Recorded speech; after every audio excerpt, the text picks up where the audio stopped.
All right, so we are recording. Yeah. So, by the way, for those friends out there who are interested in partnering with us in sharing good stories, inspirational stories, and in sharing conversations, then you just contact us here at Maestro Speaks. And before we go to the conversation, let me thank our partner in making this podcast possible, particularly this episode. So this podcast was brought to us by St. Lucie Multi-Purpose Cooperative here at La Trinidad. Benguet, they also have their office there at Mancayan. And I want to thank them for allowing us to record here at their sub-office at La Trinidad here at ABC Building, second floor. Okay. Or if you're looking for what we call a trustworthy cooperative where you can have loans, then look no further. As they say, we have here St. Lucie Multi-Purpose Cooperative. You can visit them here at the second floor of ABC Building, Mondays to Fridays. And of course, this podcast is brought to you by Dems Auto Performance, located at Alapang, La Trinidad, Benguet. Dems Auto Performance for car trouble. That's the name you can trust. Okay. So if you're having car troubles, look no further again. We have here Dems Auto Performance, and they'll take care of your car. Of course, this podcast is also brought to us by Monofloor's Egg Poultry, located at Mancayan, Benguet, selling fresh eggs since 2021. So, our conversation today is with the Queen, the Benguet 2024 Queen, the lovely Miss Lovely Bomowey. So, I plan to have conversations with her so she can share her advocacy and so she can share her inspiring story of how he got through life and how he win over challenges with grace. So without much ado, here's the conversation.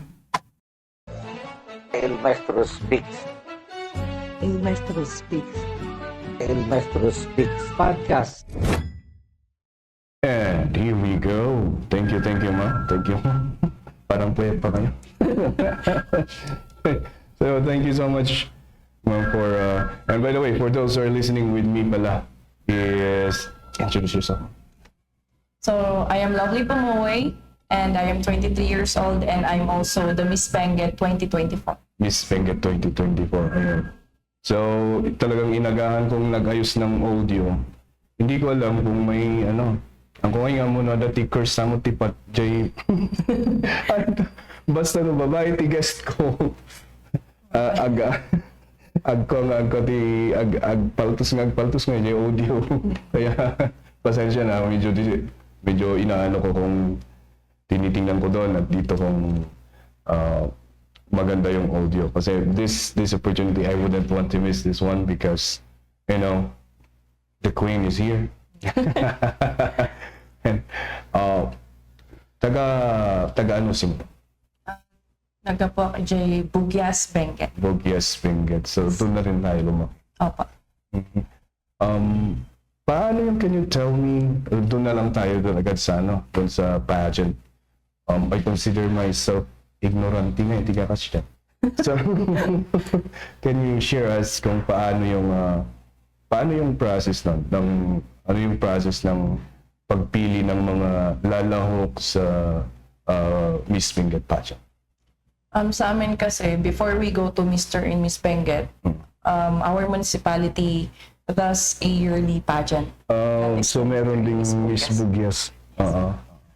So, those amin sa barangay namin, we do not have a pageant. They allow us to choose or appoint someone. And then at that year, 2024, our barangay also asked me if interesado. And that's when I said, yes, let me try.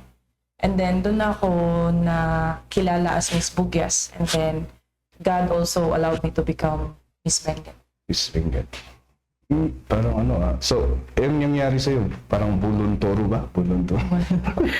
Voluntary naman po. Voluntary. Yeah, because even before I joined yung Miss Buguias, parang na-prepare muna ako nung 2023. I had my worst mental health battles. And then, nung na-overcome ko na siya, parang nakita ko that I have to do something for those people who are experiencing mental illness or struggles when it comes to their mental health. And then sabi ko, maybe I have to do something about mental health. And then nung February, when they were looking for a candidate that was already 1 month before the pageant proper, Yeah.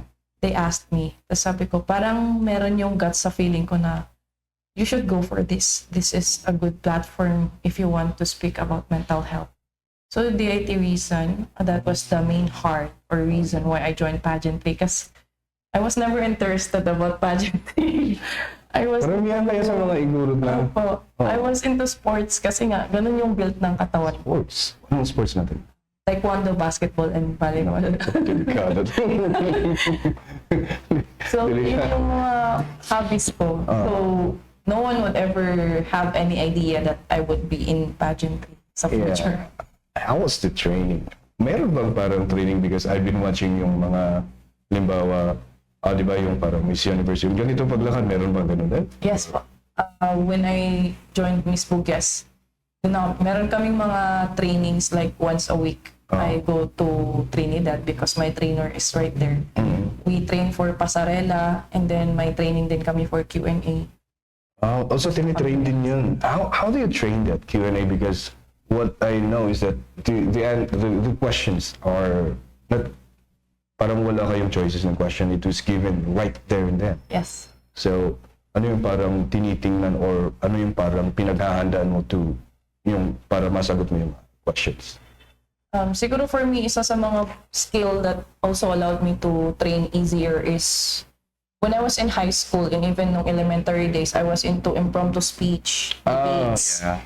So, parang nung nag-train na ako for Q&A when it comes to the pageant industry, yung ginawa naman dun is they give me random questions, anything social, political, environmental. So, dapat talaga maalam ka rin sa current issues because anything under the sun pwede siyang tanongin. And it would also show kung gaano ka related or engaged in J community.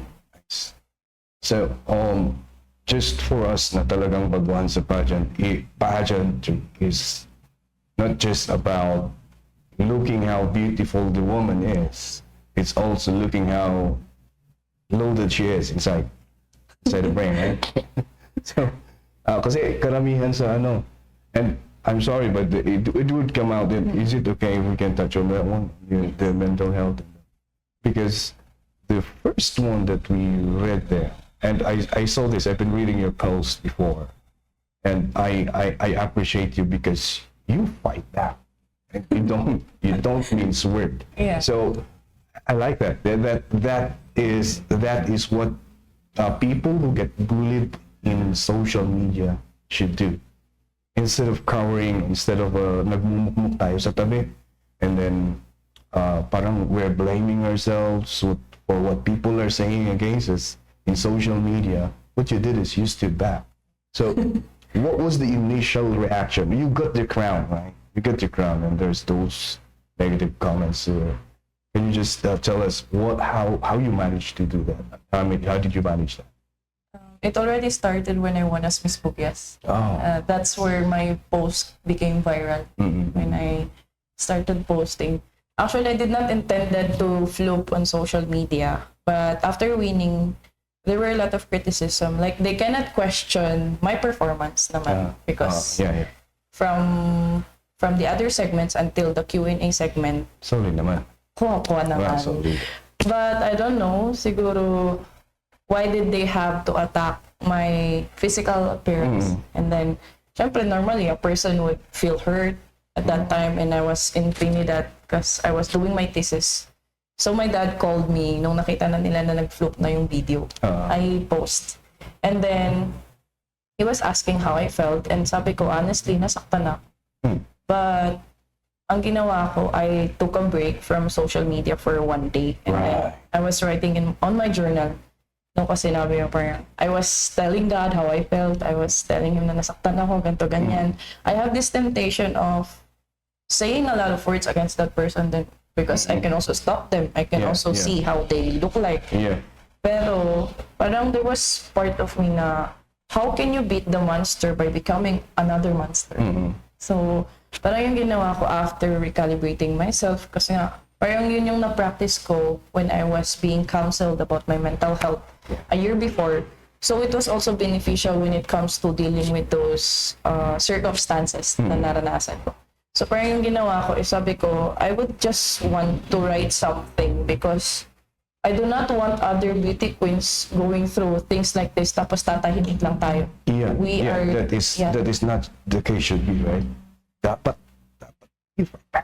Yeah, so sabi ko, let me write something in a way that I will not degrade other people, but just to address the issue. Yeah. So parang yung ginawa ko, I really wrote that long message, tapos binasa ko ulit siya, and then sinend ko muna siya sa yung tita ko kasi, she's also my spiritual mom. And then sabi ko, if you would read this post, how would you feel? Will I hurt someone? Will I be discriminating someone? Sabi ko. Sabi naman niya, it's good. And then when I posted that, pinost ko na siya and then hinayaan ko na hindi na ako nag-scroll sa Facebook. And then the next day, a lot of people were calling me, how are you? We saw your post. And it is actually viral on social media. Yeah. So, doon ako nagkaroon ng, marami din akong na-receive na reporters. They want to interview me. And then sabi ko, hindi ko in-accept lahat. I just pick one, which is yung mga students under PTV Cordillera. Doon ko lang sinagot lahat and sabi ko, ayoko nang erase ulit. I'm sorry I'm bringing this out again. No, it's fine naman po ngayon. Because at that time, sabi ko nga, I just wanna be low-key sana kasi lalaban na naman ako for Miss Benguet. Ayoko na sobrang maingay yung pangalan ko. But yun nga, sometimes God has a different plan because that post and that circumstance was actually a blessing. Kasi maraming mga bata yung nakabasa nung post, and then right now, I'm glad na kapag nagja-judge ako ngayon, the pageant industry in the province of Benguet has already become inclusive. Like, nakikita ko na kung ganong kakulay yung pageantry. Like, there can be someone thin, there can be someone na hindi ganon kaliit. We all have different sizes. Because they are category, ay dapat yung is dapat pa matangkad. Yes. So ngayon, inclusive siya. Yes. And when it comes to our shape, our size, nawala na rin yung barriers. I don't really think you can find someone thin and Benguet. No? Yes, because we are considering the lifestyle, the livelihood that we have. The work that the women are having here is totally different. So yung mga butoy nila is talagang mas malaki pa sa mga butoy na. And I don't say anything wrong with that. And yung gaya ng sinabi mo, it's good na nagiging inclusive na tayo dito. So going back to sa how you address the things, just trying to break it down. So what you did first is, because I'm also advocating this, I'm trying to tell this to people that one really, and we should, and no one is exempted to this rule, that when our emotions are high, our intelligence is low.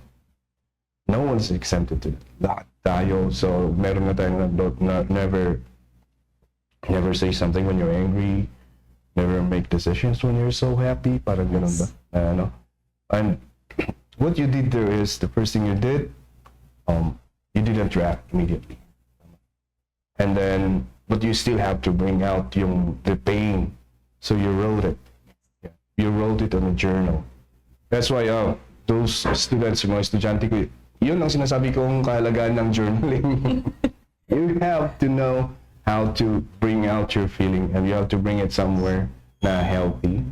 And then after that, you wrote the post, and then you ask someone again to read it for you. Because you know that you might be clouded with emotion. That is why she is Miss Benguet. You already know how to manage your emotion. And you said you've learned that one when you had your mental break. If you don't mind us sharing your story about what happened in 2020, can you share it to us? It's actually something that I didn't forgive for a lot of years, that I've been carrying as a burden. Because when I was 7 years old, I was sexually abused. And then, sorry to hear that. but it's fine. I've already forgiven that person. And I've been carrying that, and I was in a toxic relationship back in 2023. And then I also lost my grandfather that year. My apartment was robbed, and then I failed one of my major subjects because my quota kami like you have to get 85 on your major subjects. But I wasn't able to meet that, so I had to shift from accountancy to management accounting. So I've been carrying a lot at that time, and I was also thinking that panganay ako. Yeah. I cannot take long on my undergrad, so I had to shift. And then lahat na, I was carrying all of that. Isang gabi, like everything is dark in that room, and all you can see is the knife. And when I was about to pick up that knife, my sister suddenly came inside her. And I think that was God's blessing. And then ko na-try na i-open up yung sarili ko. That's one of the problems kasi dito sa Highlands sa atin. Is that we do not give attention to our mental health. The way we feel, like we should always be strong. You always have to be firm. And then whenever you open up your feelings, we have that fear of being criticized, or we know that mental health has stigma even right now. Yeah. So, yun. But I learned how to ask for help. No, after ako i-comfort ng kapatid ko, I really called my spiritual mom, and then I told her how I felt. And then yung group leader ko, who was also a psychiatrist in Manila, I approached her and I also told her, how am I doing? How are these things affecting me? So parang one month, I've been counseled by both of them. And then buti na lang meron kaming youth activity nun sa Manila. So my tita also brought me there. So sumali kami, that was a 3-day activity. I get to ask one of the speakers at that time, sabi ko, I was raised in a Christian family, but I failed to keep myself pure, and I even also have this past that I do not know how to forgive. So yun yung isa na nag-affect sa mental health ko. And then they answered me that things may not be restored physically, but God can restore you spiritually. Amen. And that really helped me, and that really healed me. And doon ko na-restore yung self-worth ko. And that's where I also began to speak not only about mental health, empowering women, empowering the youth. And doon ko na talaga nakita na clear yung purpose ko in entering the pageant world. When you were starting to like face it, parang did you really like parang nandun na dito na I have to face this and I'll go, ganun agad yung ginawa mo, or parang may mga agam ka pa na? At first, parang in denial. Which is, it really happens. Which is actually normal. Opo. Especially ngayon pag may kinakounsel ako, una talaga is in denial. So, it takes time before we say na, oo nga talaga, it's really happening. It's really something that I'm going through. And yun yung dapat pala na matutunan natin na being vulnerable at times is not a weakness. It's just part of being human. And it takes courage to say that you need help. That's right. And this message not only goes to women, but for men as well. Na especially sabi mo na in the Highlands, opening up about your feeling is somewhat, I don't know, it's looked as a sign of showing weakness. Sa mga babae naman is parang kasi nga the notion, though yung parang nakikita natin ngayon, and through your advocacy, nakikita natin na, it's right that showing vulnerability it's normal because we are human, we make mistakes, and that's how we grow as a human, to face our yung mga ganito na nangyayari sa atin. Parang ayoko na magpatuloy dun sa mga. Oh my God. So you started this.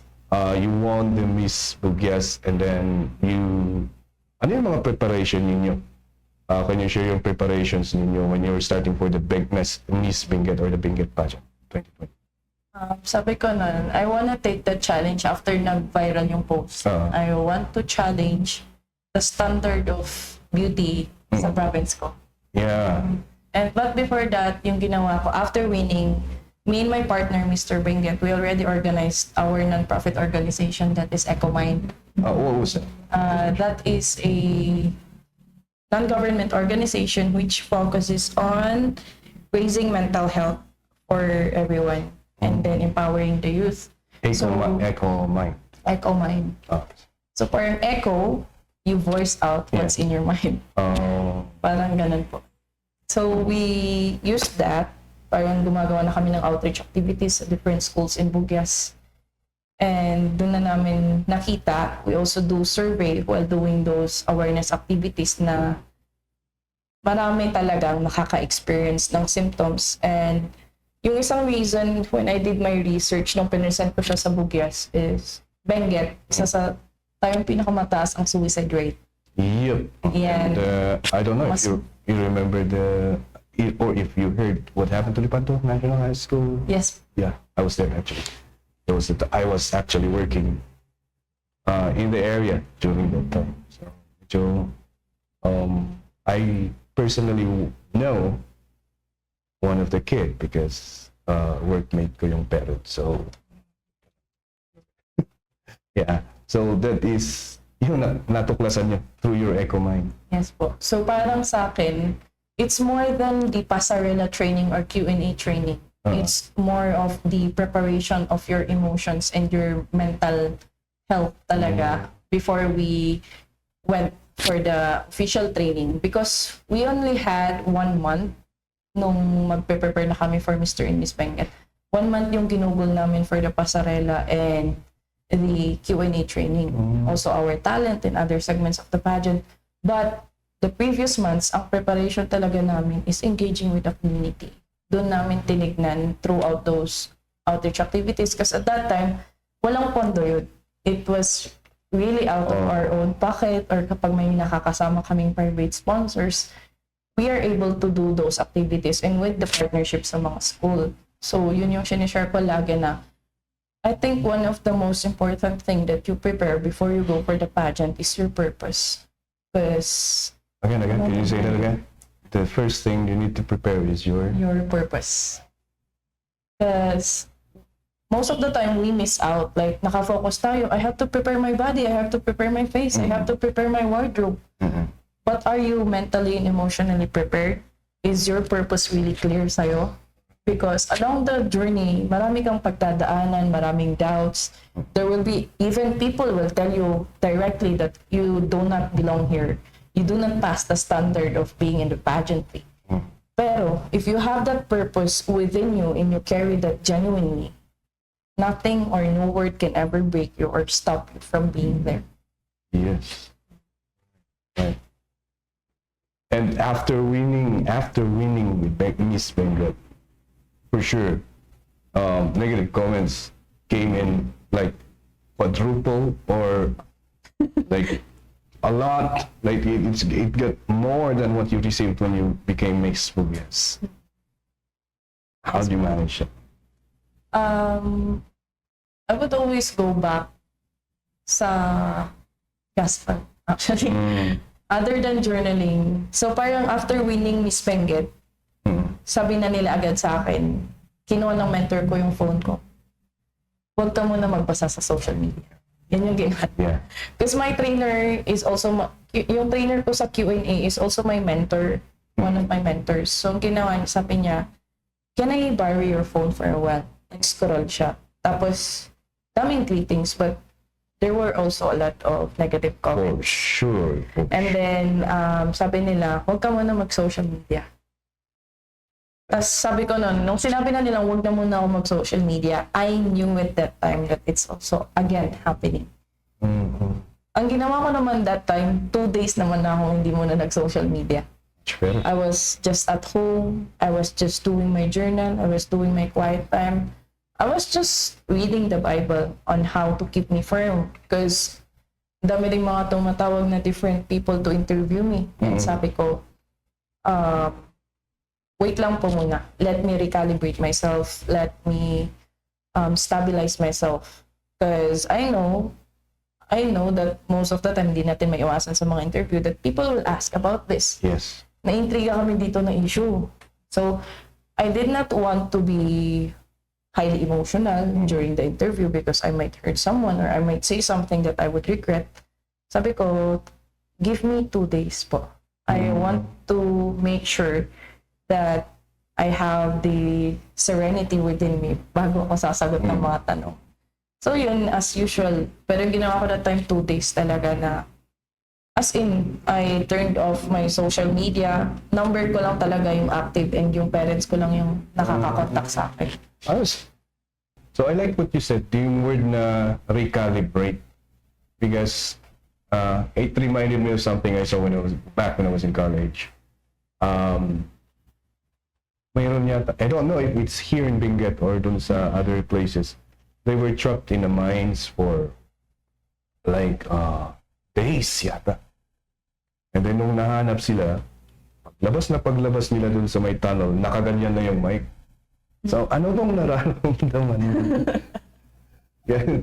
I just remember that when you said recalibrate, we should learn to do that. As let us, hayaan nyo muna, and of course those who are practicing journalism na, hayaan nyo muna na yung nga, sabi ni ma'am, recalibrate and yung tao, mag-recover on whatever they're feeling. Okay? Because you might not get the good information that you need to have when the person is suffering, physical, yung mga ganun, physical na makikita mo, hindi kumain ng 3 araw yan, ganyan. And in her case, for of course the emotions that she will be feeling after winning, the same time yung emotions against those negative comments, talagang she needs time to recalibrate. And parang I like that you can say that and you can say that, and kudos also to the mga medias na hindi na nagpumilit pa, pero meron pa rin nagpumilit pa na. Wala na. Wala na. Siguro they know the commanding power. You should listen to the queen. After that, I'm just curious kung after winning, and ano pa yung isang sinasabi mo na they took your phone. I have one podcast that I listen to. I don't know if you're familiar with the Joe Rogan Experience. Parang ang kasi niya is very open siya, may mga guest siya na medyo controversial yung mga sinasabi, especially during the pandemic, that yung mga vaccines are not this and that vaccines are not good, kung gano'n. So parang nagtataka kami, bakit parang hindi siya apektado? Yun yung sinabi na one time is that don't read comments. For sure there are good comments right there, pero kung may makita ka daw na iisa, it will destroy your day. Tama naman. Just, your mental health is so precious that you have to take care of it. And yeah, much better, don't read comments. Yeah. Ano yung parang after winning that, what are the projects, para maliwanagan yung mga kasama natin? Or before we go there, can you share us kung ano yung mga criteria in winning Miss Benguet? Yung ginawa ng organization is 60-40. 40% would come from the final Q&A. 60% would come from advocacy, casual interview, ethnic wear, swimwear, talent, creative wear, and yung evening gown. Oh, so casual interview. So they're watching you do service outside? Yes. Okay. Naka-live na tatanungin kami in front of the camera and in front of the people watching live. Talagang mawawala yung, kasi karamihan sa ating mga Highlanders is ninenervyos tayo in front of the camera. Mawawala talaga ang nervyos mo na. How many days of training? Ano yung mga projects and parang ano yung contributions of the king and queens after getting the crown? And then you held the crown for a year. Ano yung parang ginagawa ng project to? So sa amin kasi, I made this deal with my partner na what's really gonna matter is after the pageant. Oh, How would we want to leave an impact, or paano natin babaguhin yung perspective ng mga tao when it comes to pageantry? Because nung pinost ko na sa social media yung lahat ng achievements ko throughout my reign, may bata na nagtanong sa akin, "Ate, don't you think you're doing too much?" Sabi niya sa akin. sorry. And then sabi ko, it's not too much if it's something that you really love to do. So ang focus namin is we did not just cater judging pageantry, hosting, mga commercial activities.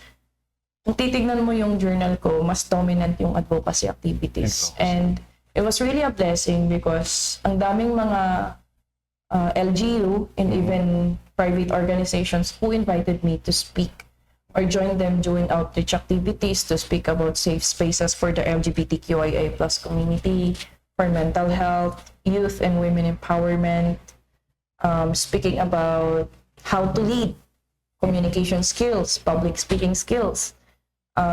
Meron din kaming ibang activities, more on tumulong din kami or nag-volunteer kami sa mga ministry ng church. And actually that was also a blessing because doon Hindi ko talaga nakita nawawala yan sa'yo, no? Yes po. Tapos doon ko nakita yung calling ko, why did I enter law school? Because may isa kaming mission wherein we entered jail and we get to talk with the prisoners. We get to pray for them as well. And then other activities na more on empowering the youth on how to speak up for what is right. And then, hindi ko na mabilang.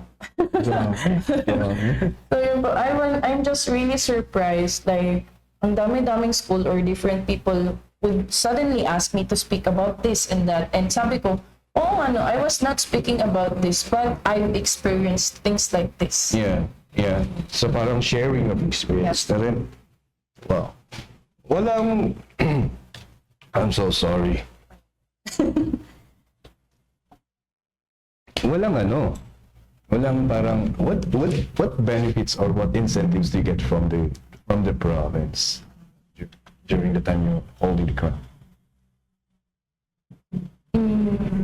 Yung alam ng iba kasi more like may pera, sponsorship.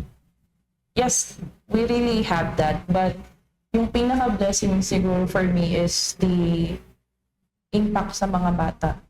Whenever we do, kasi sa akin, I really tell them na mas na-appreciate ko kung speaking or outreach activity rather than judging. Kasi kapag nag-judge ka, yes, for some judging, you get tokens, you get certificate, you get money, you even get products. Pero yung pinaka-vulnerable or something that's really sentimental sa akin is doing outreach activities because after that, young people would come near you asking you for a hug, telling you how you bless them, telling you how your words impact them, telling you how your life has actually influenced their lives. Kasi whenever people are sending me message requests, tapos babasahin ko yun, for some, hindi ko man sila ma-replyan because madaming message sa messenger ko. Buti nga nabasa mo yung sa akin. I just thank them in a way that I also pray for them. And yun, yung pinaka-masaya talaga when it comes to this journey is looking at how you've left an impact sa buhay nila. But syempre, it's not me. It was God's amazing grace pa rin naman. So yun. There is something that is really something more sentimental and priceless that no material things can ever equal to that. You were so blessed in a way, right? Because you were given a platform to do that. I want to hear your stand on what you're saying. Can you explain further on yung sinasabi mo, LGBTQ community? What was it about? Right now kasi, even though, yes, I'm a Christian, but even sa amin, we're also taught how to disciple and love them. Yeah. Because we understand that we really cannot control yung emotions nila, how they also think. And sa akin, actually, most of my circle in the pageant industry are members of the For sure. They're the most creative people in the world. Sila yung mentors ko. They were even the ones who hugged me, comforted me no times din na binubuli ako sa social media. And it's really sad that we say that we are already inclusive, we say that they're already acknowledged, but yung reality, we are just tolerating them but not really accepting them in the society. Like, we have our own views when it comes to our religious views, but there would always be respect when it comes to perspective natin, when it comes to, kasi human din sila. We have constitutional rights when it comes to expressing ourselves. So we should not take that away from them, because although we have our own rights, it doesn't give us the authority to degrade someone else. Yeah. My view, I'm also, I don't know if I can call myself a Christian, but I grew up in a Christian family. My parents are ministers of church. The way we were brought up, for sure, is that we were taught that that is a sin. My view is I don't really care. I have friends who are like that. I don't really care. It's their parang personal choice nila. If that's how you wanna live, I don't care. If you wanna dress as a woman, go. You wanna become a man, go. Where I draw the line is when you force me to call you with a pronoun that I don't know, I don't agree. I don't agree with. Anong stand mo doon sa forcing, or trying to tell people about these pronouns and like that and pronouns and like this, because I see it's already permeating not just the Philippines, but I think it's already coming in the islands. So ano ang opinion mo doon? The use of pronouns for the other people. For us kasi is that, for me naman, when I get to talk to my friends who are members of the, I call them with their name. Yeah. I do not call them with any pronouns, because yun nga, I also have that fear of calling them with the pronoun na hindi pala nila gusto. But also for me, para hindi ako magkamali, even to us sa legal ethics, we are taught to address them in a way na hindi pronouns. It's either their name or other designations. So parang ginagawa ko, kunwari si friend, I would call him or her with his or her first name. Kasi yun din naman sa akin, I also set boundaries, like I respect you, but at some point, this is my view, this is a boundary, but in a way that I would still put respect, and we would still be civil when it comes to these circumstances. Gone are the days where you go to people like those friends of ours and read them verses of the Bible na medyo, if you remember what Pacquiao did nung nilabas na yung Leviticus, meron yata yung gano'n, which is, I think, na it draws a lot of negative comments and backlash. May nag-drop pa yata yung Nike sponsorship ni Pacquiao during that time. I respect the faith that they have, but sometimes merong term din parang ano ba yan? Spiritual, may term din, parang virtue signaling in a way, in terms of spirituality, which is I see it as it's an abuse of your stand also as a Christian. So ang pinaka bottom line naman of becoming a Christian is to love everyone. Yes. So you show your love through respecting them. Parang ganon din ang stand ko dyan. And it's good that you are also advocating this. Ang hindi ko lang ma-advocate talaga, because I have two little girls, is yung CR. I'm sorry. Yung CR na i-allow sila, i-allow yung mga for males, yung to go to female CR. I have reservations on that one. I just don't know kung ano ang stand mo on that also. Because lumalabas yun na issue on mayroon yatang na gano'n sa malls na gano'n. And may lumalabas na issue na gano'n yung parang please allow us to use the female's toilet. Parang, ano yung parang stand mo? Is that okay? Because that's where I draw the line. When I had 2 little girls, that's where I came to think of parang hindi, especially when I had two little girls, and parang hindi maganda. Parang doon nagbago yung stand ko.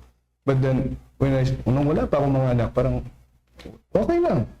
Pero nung nagkaroon na ng tapos babae pa sila, parang there's something wrong. Parang for sure may mga totoo na gagamit.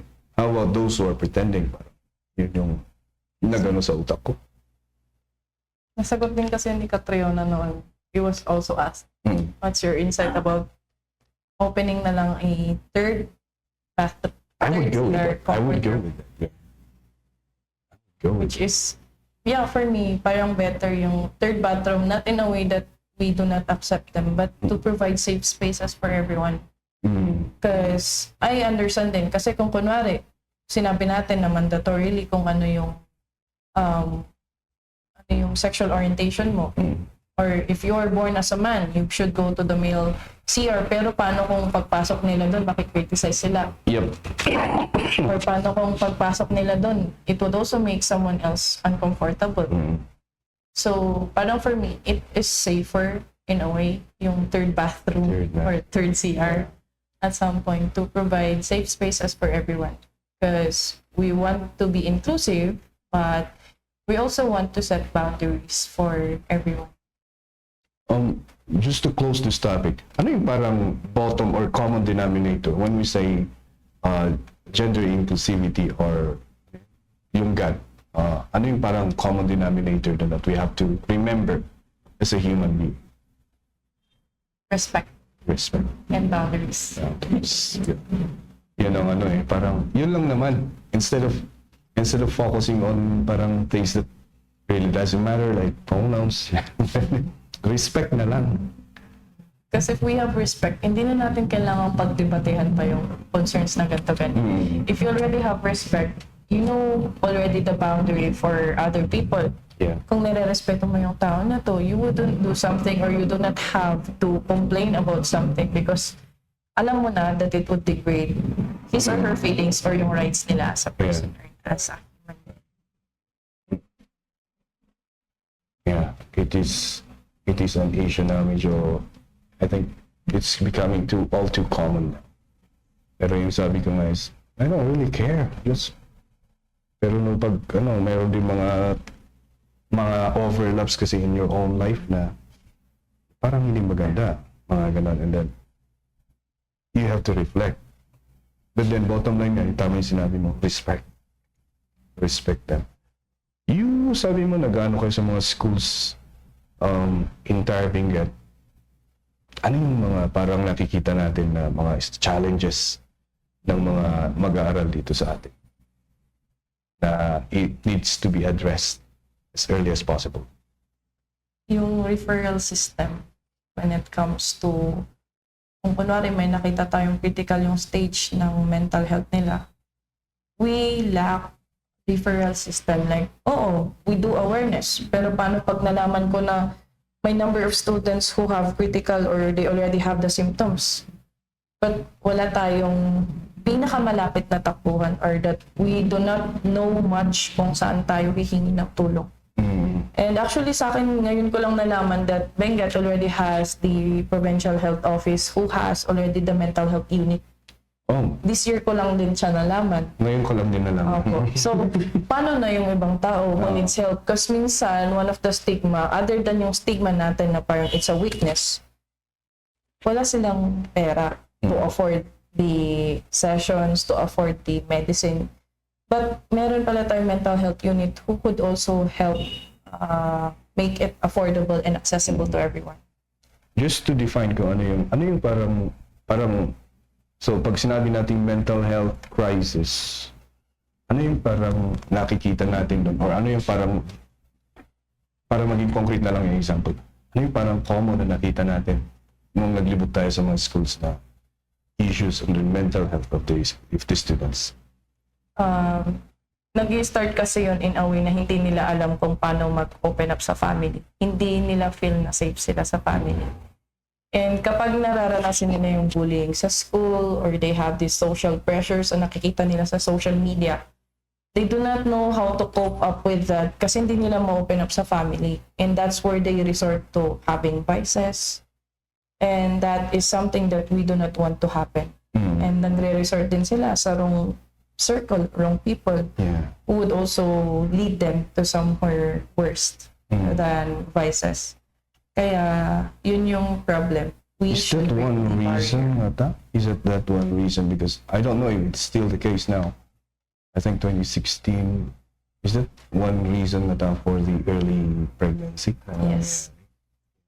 Because yung emotions natin, like if we do not find that love inside our home, our children or yung mga young people would try to seek that from somewhere else. And dun sila nang pupunta sa deceitful emotions. Right.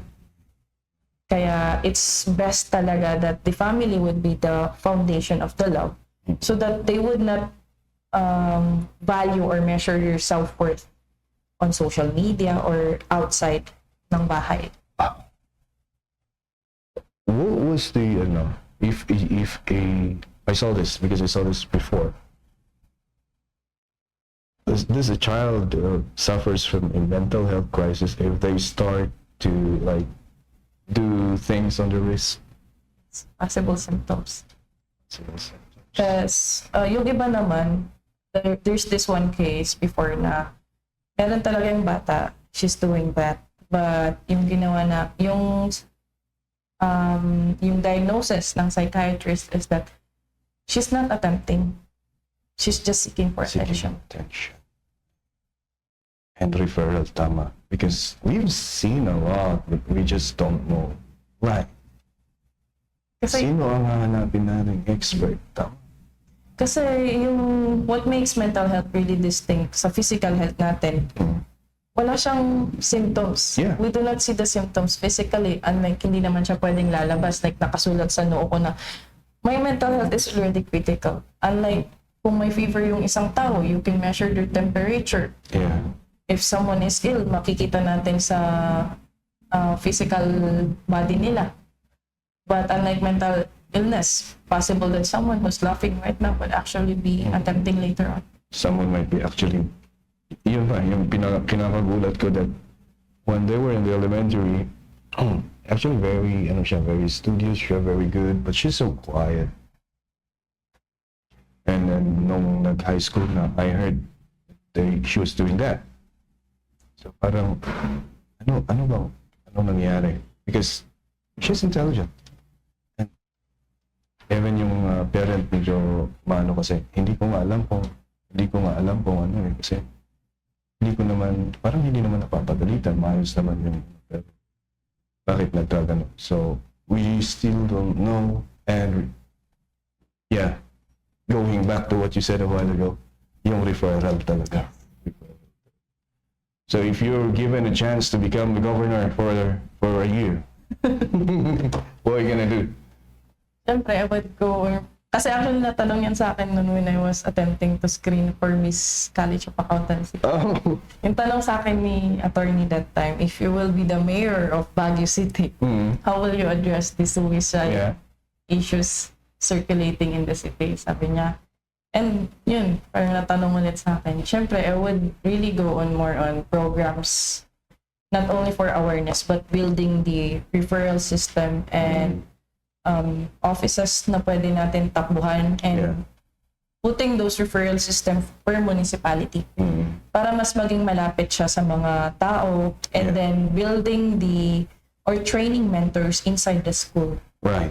So that when they get to see symptoms or may na-encounter silang bata na ganito, mayroon tayong direct referral or there would be someone na mas immediate na frontliner to address the issue. And then if it's really something that needs for professional intervention, meron na si municipality agad na tatak.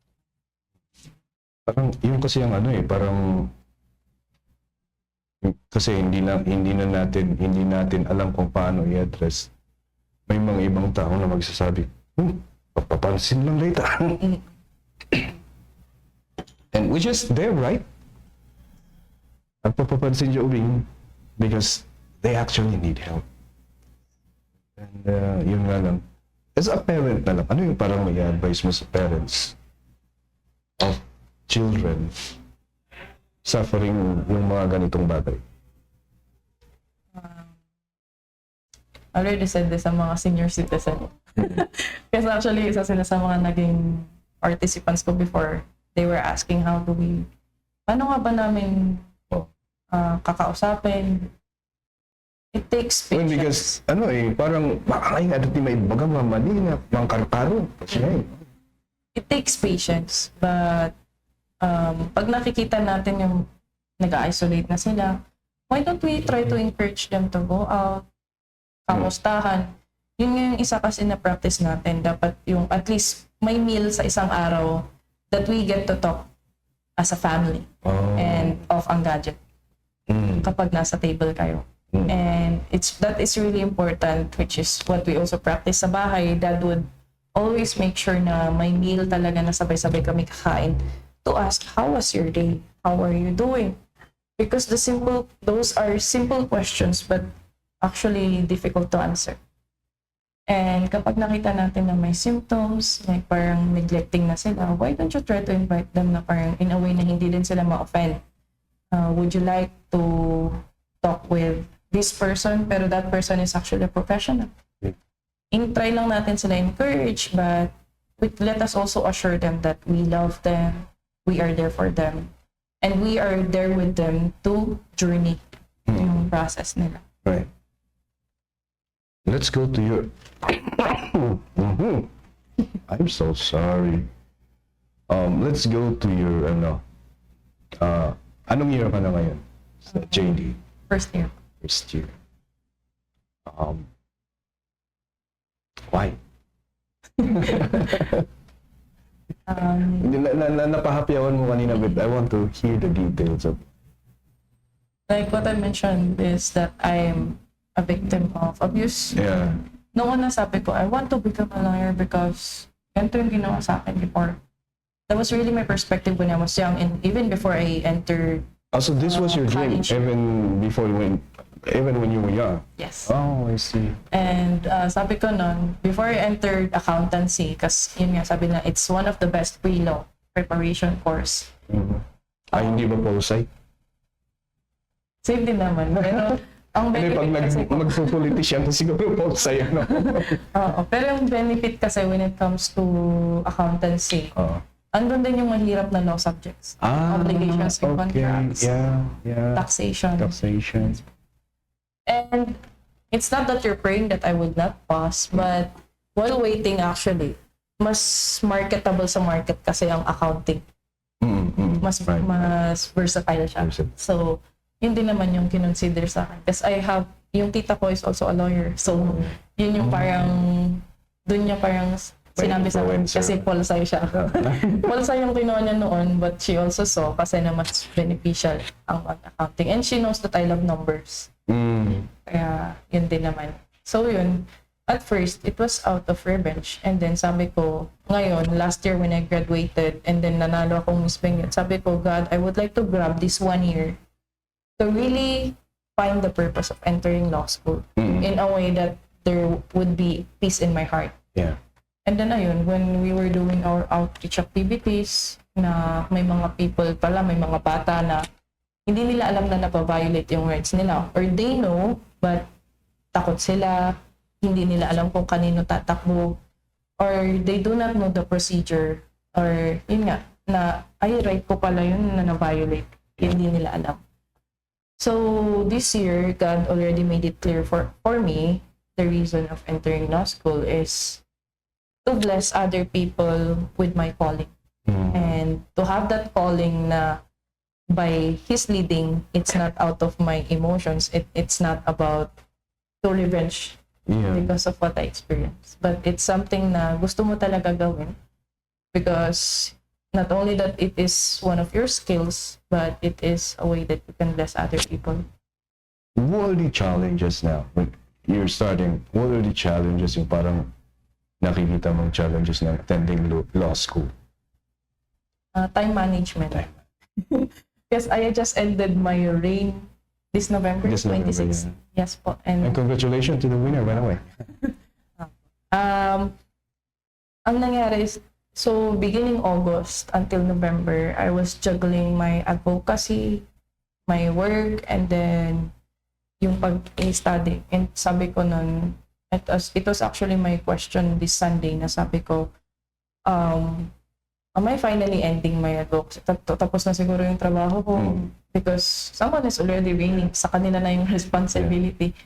Pero yun, it's also a lifetime pact, and one of the difficulties right now is parang yung sa akin is hindi ko pa ma-let go ang advocacy.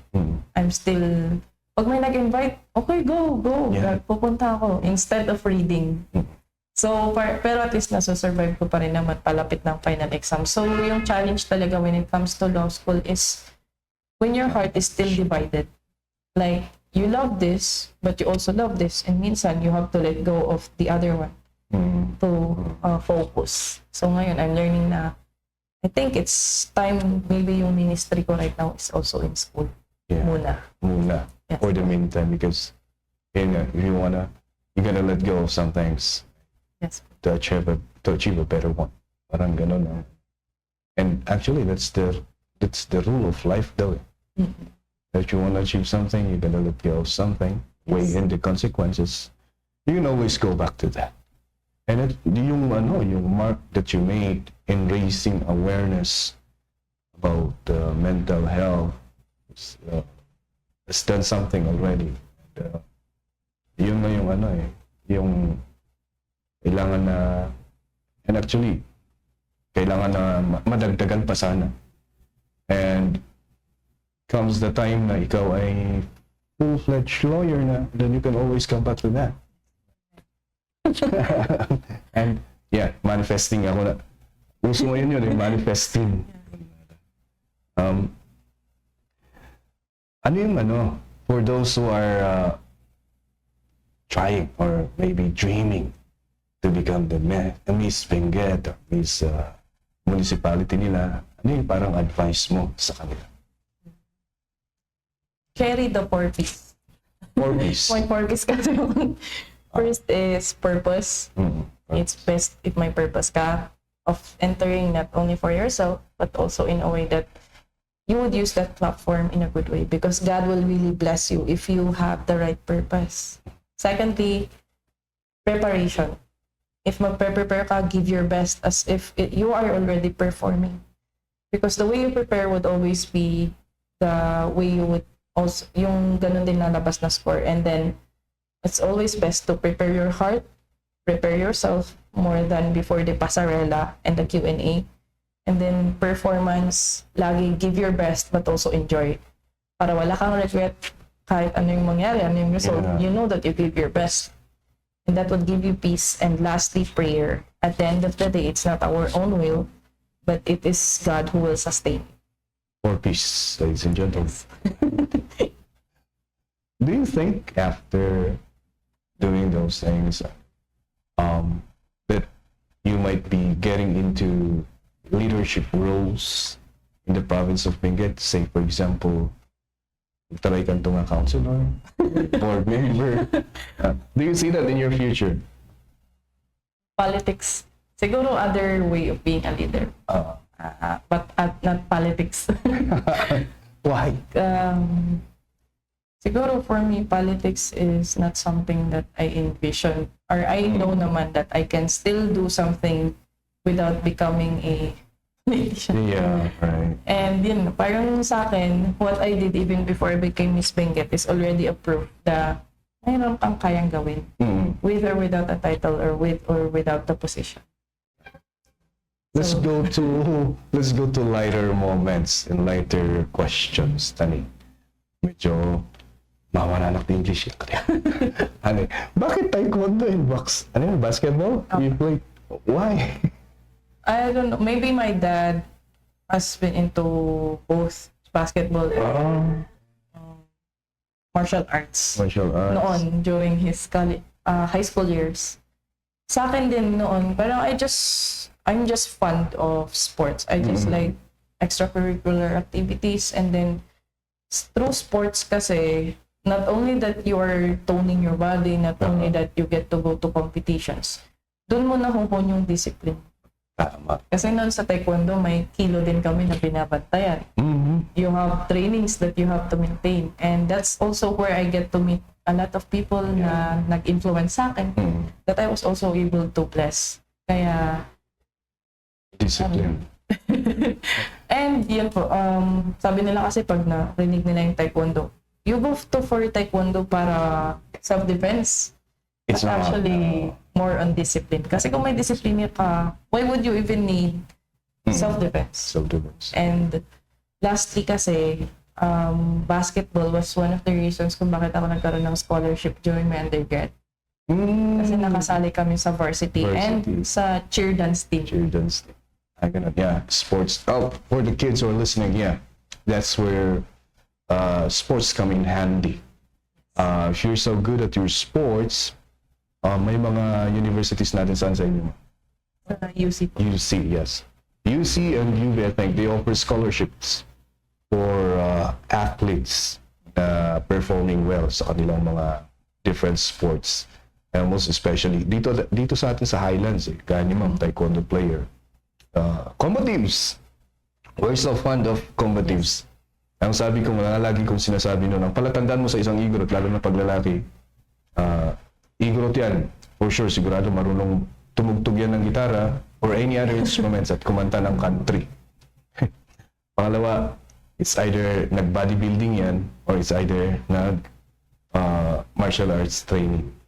Yun ang lagi ang yun lagi ang lang mga Igorot na lalaki. Yun naman. Ano ang hobbies natin? When we are free, ano yung parang gustong-gusto nating ginagawa? I play the guitar, I sing, You sing? I hike sa mountain. Punta kami Mount Yangbo. Ayan, I saw your vlog. Jogging, and more on writing. I also like writing poems before, or minsan parang something or perspective about this idea, journalizing. Do you have a plan to parang i-compile into a book yung experience mo while you were going to the pageant, and then of course parang yung mga, because I want to see in detail yung mga mental health cases ng mga bata that you saw all throughout Benguet. May plan ako. Yes, I'm planning to write that. Compile din yung 3 favorite books ko before I turn 30. Oh. Wala ko siyang i-publish, hopefully. And hopefully by that time, fully fledged lawyer na rin ako. So, parang masasummarize ko na rin siya. Sana, before I turn 30. That is what I really dreamed of, writing a book na about buhay ko. And everything that I encountered before turning 30. And then iba naman pag nasa 50s na ako. I am going back to Adibay. Just finished it last week. Last week, right? Yes. Yeah.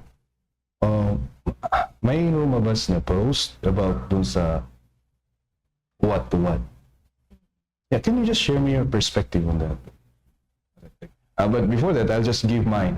And tamaan na kung sinong tatamaan. And this is my perspective. Lahat ng mga tao doon, especially yung mga nag-serve, ay medyo busy. Hindi lang pag nag-serve nung time na yun ang ginawa nila. Maybe they prepared the food as well in the morning. So, napagod sila. Of course, apology is given to those who were offended. But then, we also have to understand that tao lang din ang mga yan. They did not intend to say those words, for sure. They want to share if they have. But then, baka nga iman awanan, so they advise you to go to other chaos, to other places. Pero it's not the intention na papanawan na kayo. And then, yun lang. The bottom line that I want to say is that we have to understand, sana.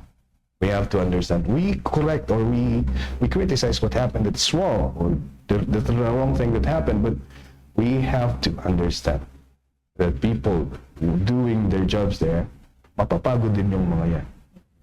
And it's not always the case na nakasmile lagi yung mga yan to face you. So, 100% maawatan tayo po man.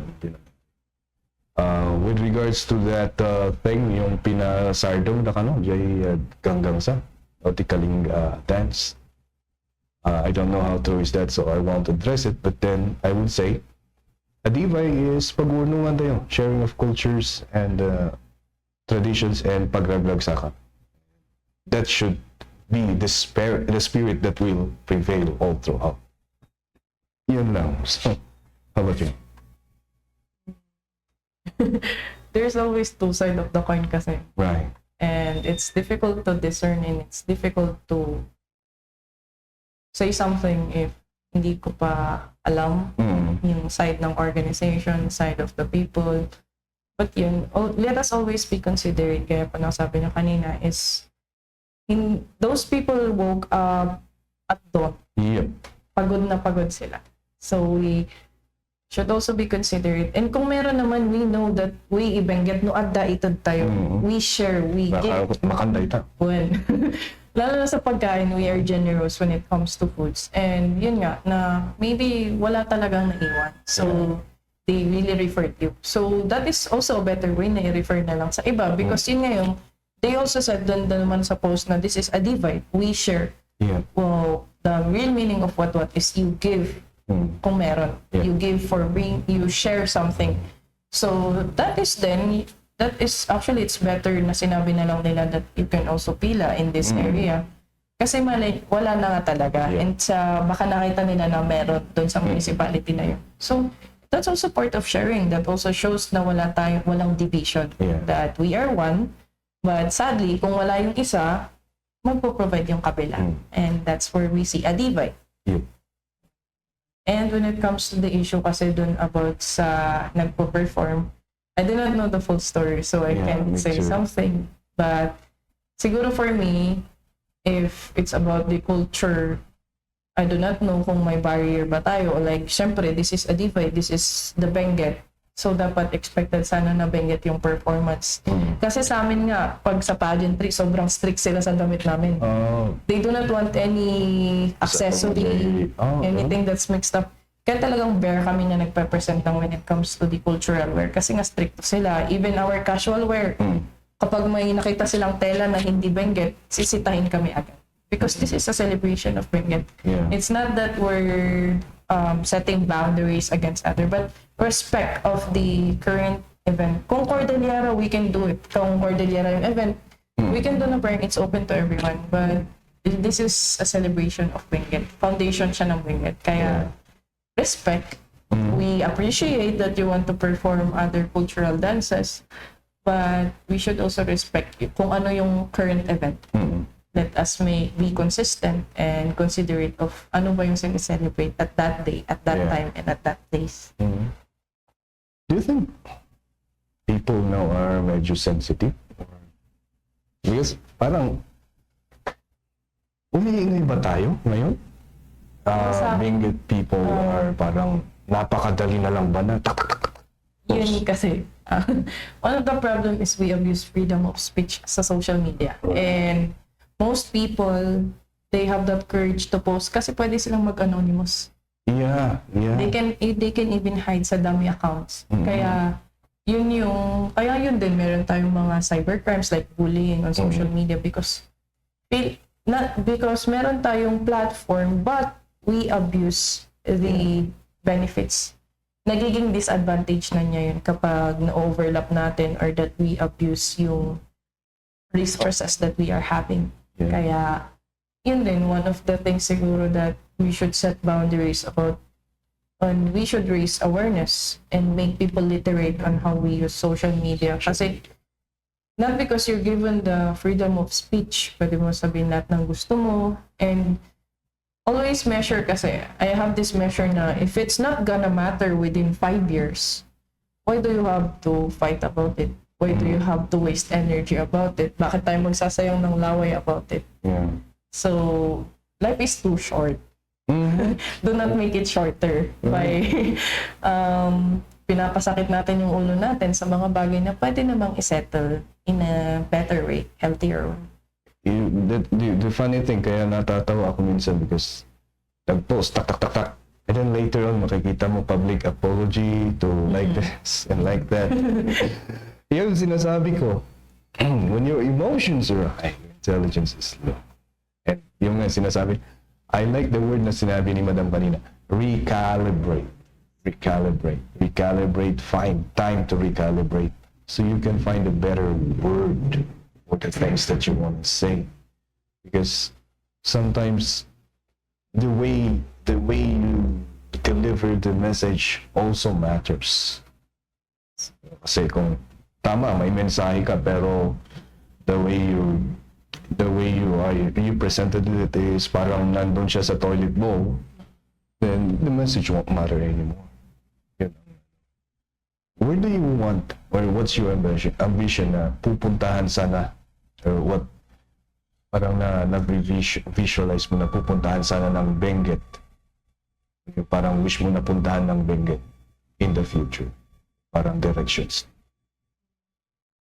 I want Benguet to be known. Kasi noon I was dreaming to join a national pageant. To put, Doc Ryan taught me na to put Benguet on the map. Like, we highlight Benguet in a way na hindi tayo, yes, mayaman tayo sa resources, mayaman tayo sa culture, but we are more into mayaman sa binatang spirit. Yep, that one. Yes. What made us independent for the past centuries na hindi tayo yung province na hindi nasakop. And I believe that is because of the binatang spirit. And sa akin din, I would not become Miss Benguet if it wasn't because of the help of all my people. It was the village that raised the queen. Kaya, yun yung gusto ko na makita ng mundo, outside the Philippines actually, na we are not just Highlanders with resources, characters, cultures, and traditions, but we are rich in this practice of binata. Kaya, yun, di kumantayan yung mga awan. That's why we celebrate Adibay every year. To keep that unity and to keep that bond. And I hope this year, ma-improve naman siya next year. We're supposed to be improving, not degrading or downgrading. Yun naman sana yung objective, improving. Meron nga yung mga posts sometimes sa social media. Han kami nga Igorot na kita. Han kami nga Igorot na kita. Kastoy. Ada nga dyan kasi yung what's your opinion on that? Parang tuloy ang ginagawa is parang no Igorot ka, hanggang magbaso. Yun yung siguro that is a negative trait. Meron din minsan there are people na loud sa daan kasi baga na sa taga-baba. Or when it comes to other issues or concerns na parang these people are too expressive or too loud. Sasabihin nila agad na hindi sila taga dito. But parang inaamin natin na minority tayo. Kasi yun na nga meron pa kasi nagkaroon tayo ng separation that they call us Highlanders, may Lowlanders, or kaya tayo tinatawag na taga-bundok because we allow that we have that division. I know that we preserve the practice that we have, but it should not entitle us to make distinction about traits. Kung may negative traits tayo or that negative traits di kailan tayo, let us correct that in a good way. Not in a way na parang may sasagasaan tayong ibang tao or not in a way na may nadi-disrespect naman na tayo. Because at the end of the day, we are all the same human beings. And yun sana, nakakainis kung minsan parang ada tinakita nga nagkasigiman. Mga dilamot nga paleta, ang Igorot day na. And parang, ano bang tingin nyo sa mga Igorot? Mga gods? Yung nagkakamali? Santo nga nagkakamali? Yung parang, and we have to iwasan natin. Ganun lagi ang ginagawa. Thank you so much. I was actually planning this like 2-3 weeks ago. Ayun, tapos na umuo agad shoutout niya pala, kaya po Sindong, umuo agad siya. So, siya yung inuna ko. And then, I know that you were so busy during the Atify. Kaya, I'll just fix it and then i-ano ko na lang sa next. And I was so thankful that yung sabi ko nga, sa dami-dami nang nagme-message siya, nakita mo yung message ko. And, thank you so much. And panghuling message na lang natin para sa mga kailian natin sa Benguet. My last message will be, let us keep the spirit of unity in Binada. This has already allowed us to thrive for how many years, and it's something that our ancestors have passed on to us. It should be something na may papamana pa rin natin, an anak tayo, to our successors. And antayo ko mga liplipatan, even to the next Mr. and Miss Benguet advocates. And I would like to say that what really matters is after the pageant. With or without that crown, how would you use the platform, the gifts, the abilities that was blessed unto you? How would you use that to influence others? And make sure, kanya tayong amin niya kakailian, is make every day count. Make every day meaningful. And do not carry burdens. Life is too short. Learn to forgive, learn to be happy, and be at peace. So that if one day we would all be back in heaven, you would say to God would tell you that you've been a good, faithful, and an obedient servant. So I would like to leave with this quote in yung insoro ni Auntie Kenya that I've been carrying. Leave people or places better than how you found them. And yeah, wala na akong ibang sasabihin. Then, ladies and gentlemen, for those who are listening, the Queen.